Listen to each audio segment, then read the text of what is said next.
בפעמים האחרונות שעשו לי צבע, נהיה לי אדמומיות ואלרגיה מאוד קשה. השאלה אם יש משהו, צבע אחר אני נתקל הרבה בזמן האחרון באמת במקרה הזה. יש לנו צבע חדשני, ללא PPD בכלל, ללא אמוניה בכלל, ללא ריח, משהו מדהים. יתפוס לך את הלבן יותר טוב מהצבע הקודם, צבע טבעי לחלוטין, נראה כאילו שלך. גם יש לך טלטלים, יש לך שיער מושלם, אפשר לעשות לך.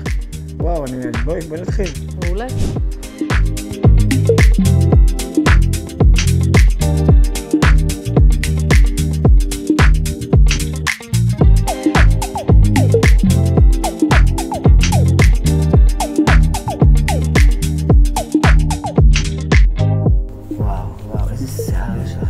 מי שיודע לתחזק שיער כמו שלך, זה עוצר נשימה.